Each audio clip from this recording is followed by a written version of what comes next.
Hello everyone. So today we're going to begin chapter 2, which is really about, now that we've been talking about what data is and what data isn't and how to classify it, now we want to actually, how do we begin to organize it? How can we organize it in such a way where we can see trends, patterns, and actually do some useful things with it? So that's what we'll be focusing in, and this will actually lead us to the more familiar topics of, means and medians and stuff like that. So what we are going to do, what we're going to do is with a data set, and we're going to assume,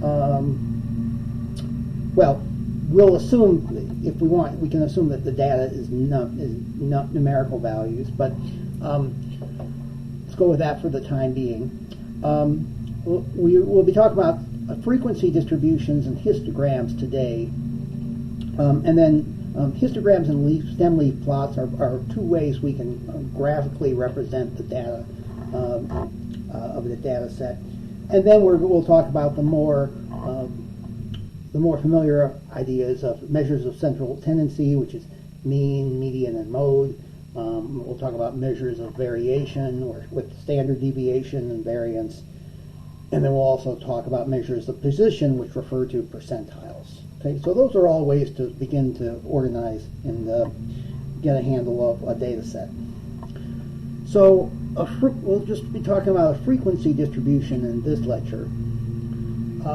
So a frequency distribution is a table showing the classes or intervals of data entries, where we take a count of all the entries in a particular class. So all the data values, let's say between 70 and 80 or something. That might be an example of a class.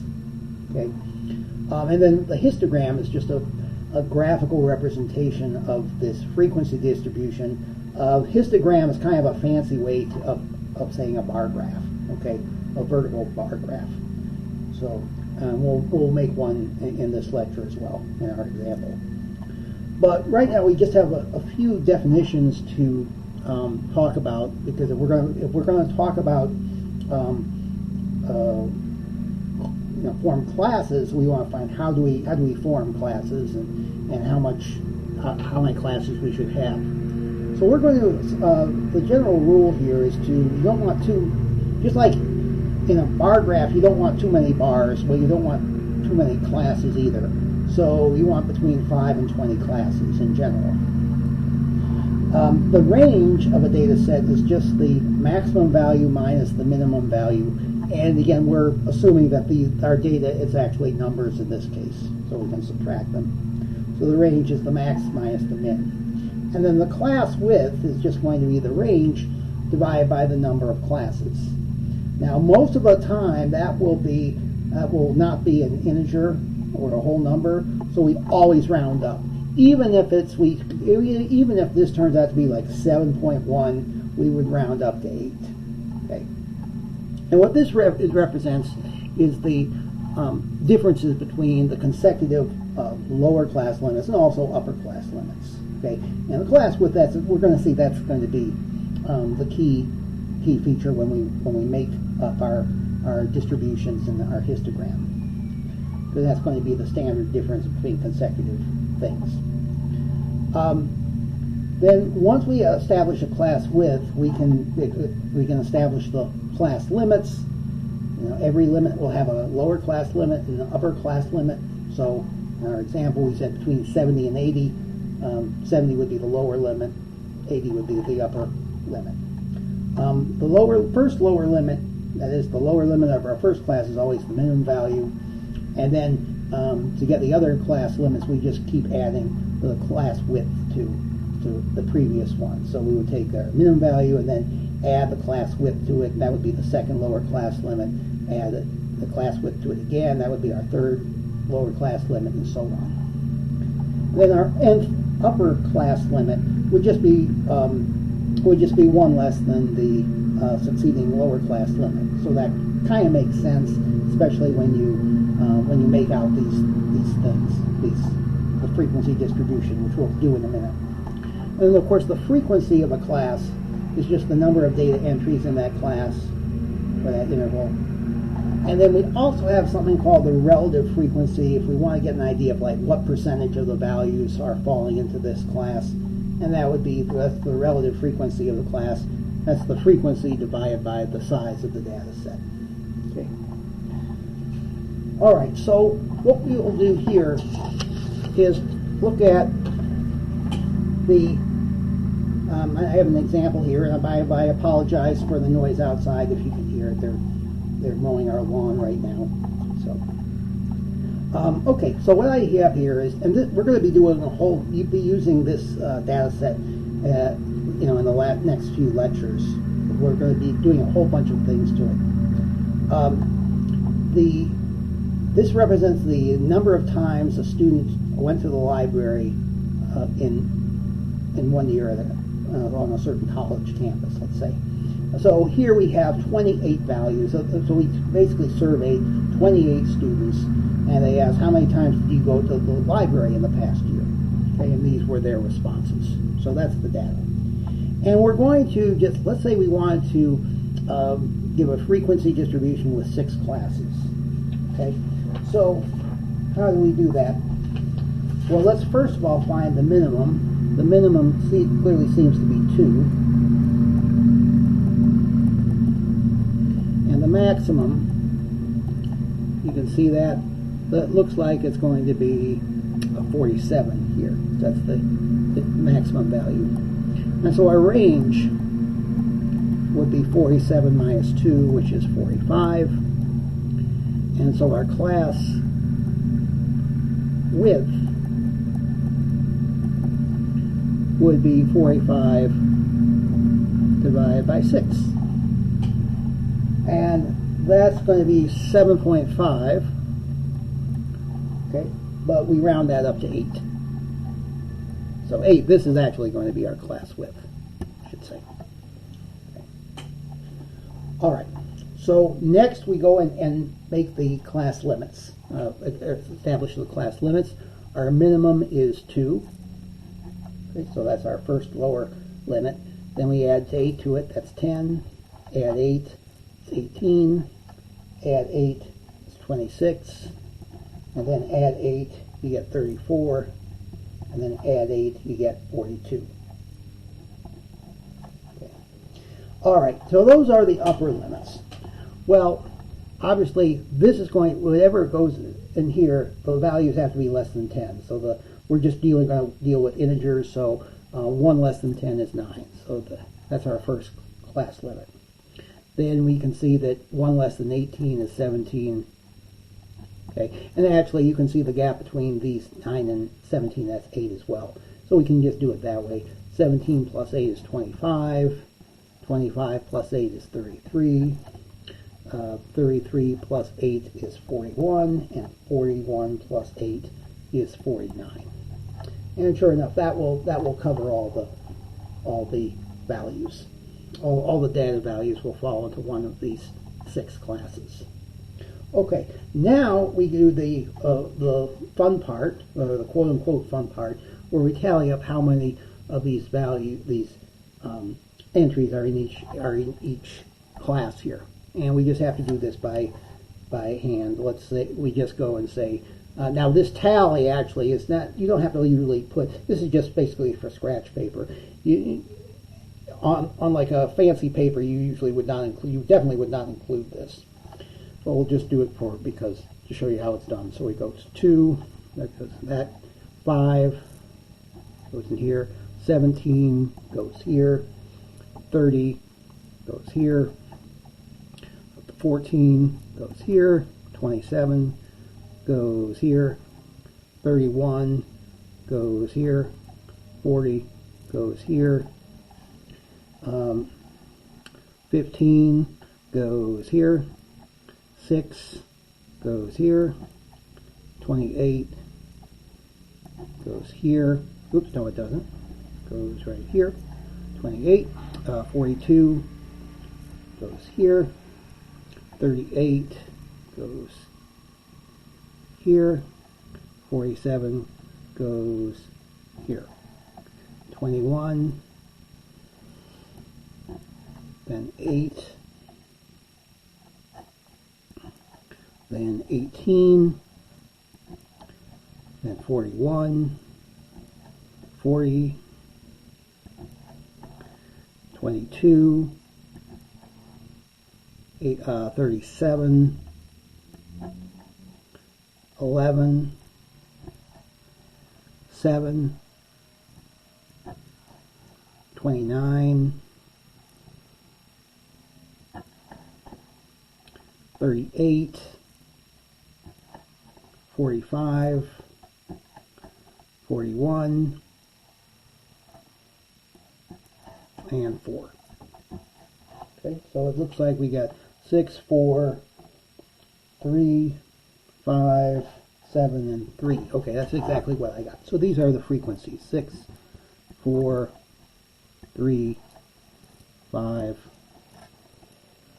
7, and 3. Okay. Then for the relative frequency, we just take the compute this. We have a total of 28 data sets, and interestingly, you should always check that the sum of all the frequencies equal to the sum of the data set, which is 28. So this would be the relative frequency here would be 6 divided by 28. This would be 4 divided by 28, 3 divided by 28, and so on.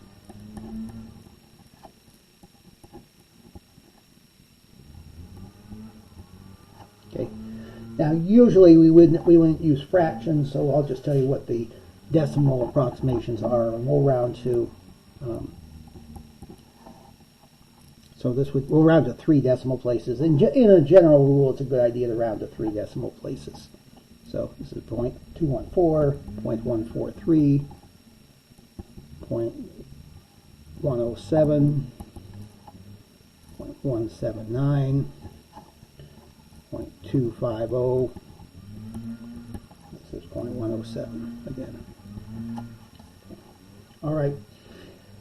Again, usually you would just put one or the other, not both. Okay. Usually you would just put these numbers. So you can look at this and say, okay, this is about 14.3% of the values are between 10 and 17. We also have this thing called a cumulative frequency. That's just a sort of a running count, and that's pretty easy. It's just the frequency plus all the other previous frequencies added together. So that would be 6. 6 plus 4 is 10. 10 plus 3 is 13. 3 plus 5 is 18. 18 plus 7 is 25. And 25 plus 3 is 28. Okay? And again, the last one here should also be the total final number of data values. Okay? All right. So that's all really you're going to be asked to do in frequency distributions, with a couple of exceptions. And they have to be, the other two things we have to talk about have to do with the actual histogram corresponding to this frequency distribution. So the histogram, so again, we're talking about a bar graph like this, where we have all these bars like that. Okay. Each class corresponds to a bar, and every bar is going to be centered at a certain midpoint here on this horizontal axis. The midpoint of a class is just its lower class limit plus its upper class limit divided by 2. So it's like the average of the lower and upper class limits. Then we also have something called a lower boundary, a class boundary, and an upper boundary. These are different. These are basically where one, because we always make it so the bars don't touch, there's no gap. They do touch, there's no gap between them. So basically these boundaries correspond where one bar ends and the other begins. Okay?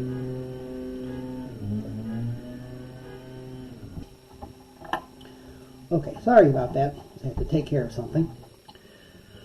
All right, so let's just go back to our example here, and let's remind you what the class limits were.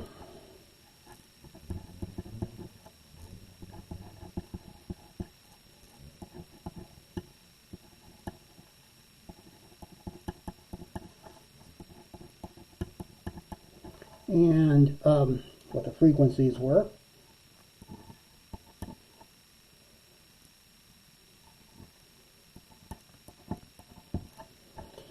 All right, the midpoint is just going to be the first midpoint is 2 plus 9 divided by 2. Okay, and that's going to be 11 divided by 2, so that's going to be 5.5.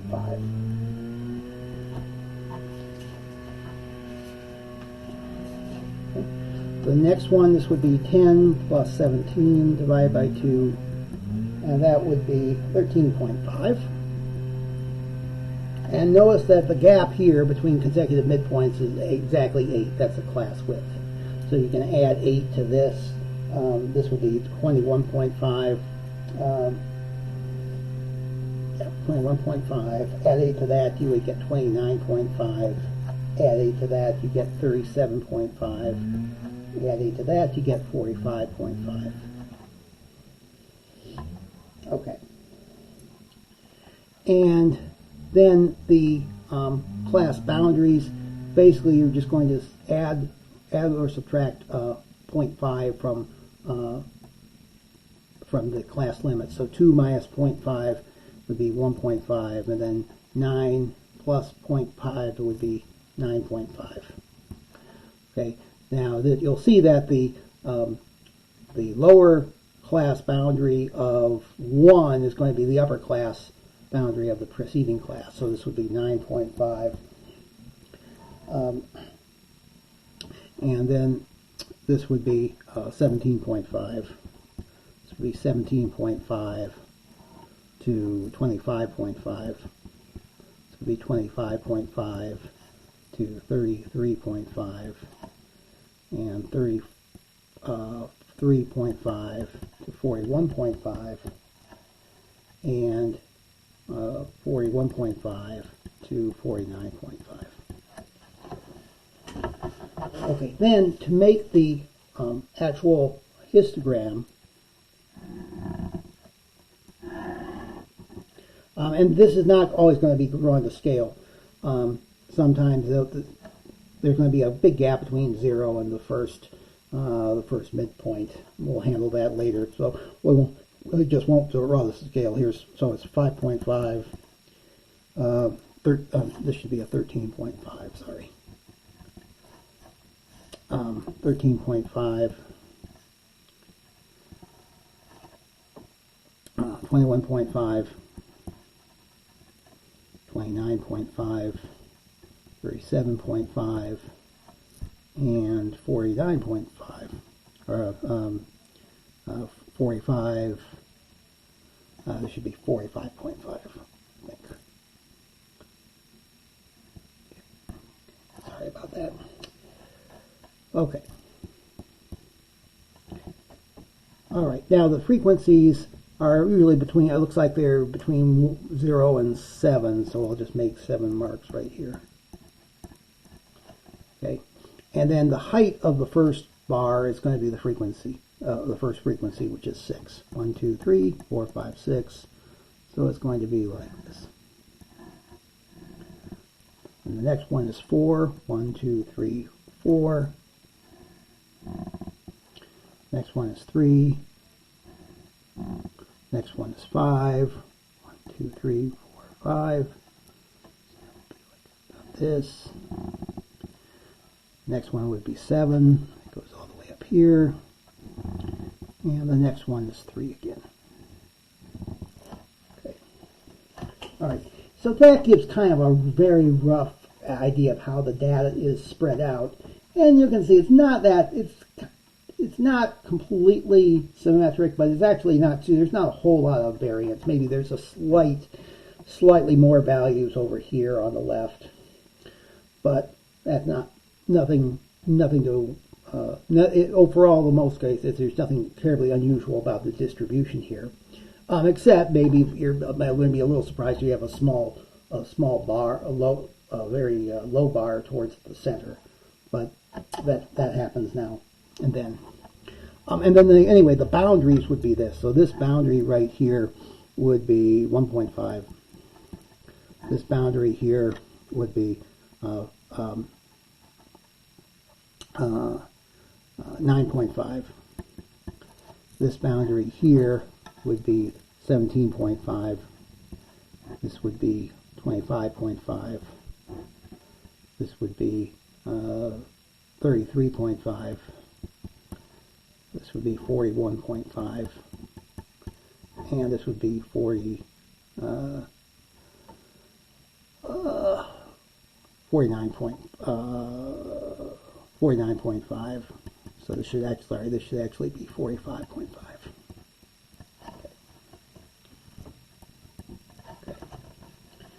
Now, you would not put these numbers down here. Okay, what you would put this represents the, well, the frequencies always go on the vertical graph, so we call this the frequencies. Label this frequencies, but it's really the number of times a student went to a library.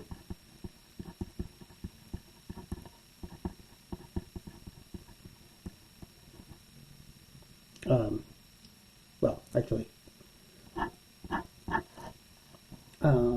this would be the number of times.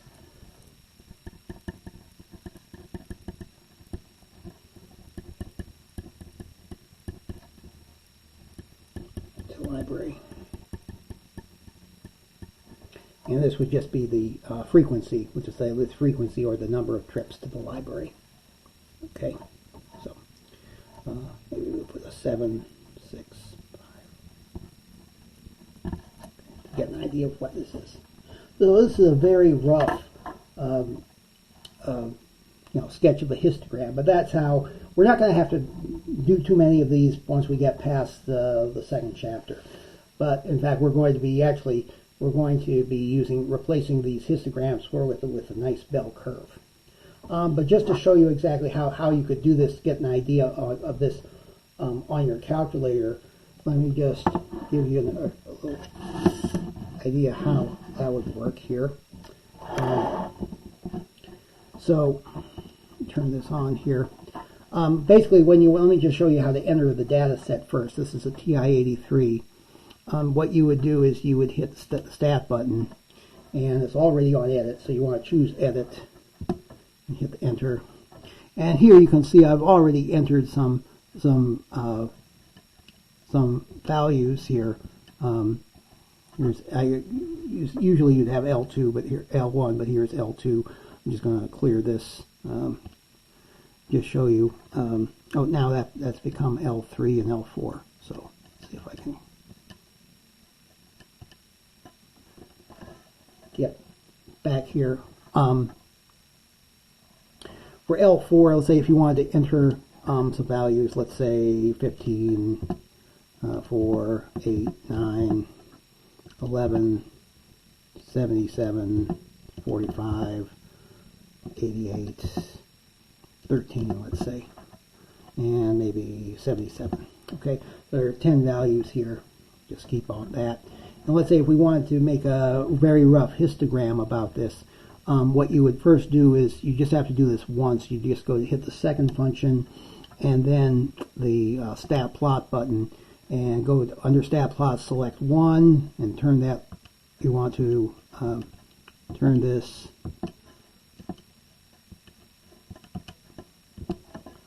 on. Let's see. You want to turn that on and then select the histogram icon there, and then just go down. X list should be, in this case you want L4 because that's our where our list is, L4, and then frequency is 1. So we'll just keep that and then quit, and then go to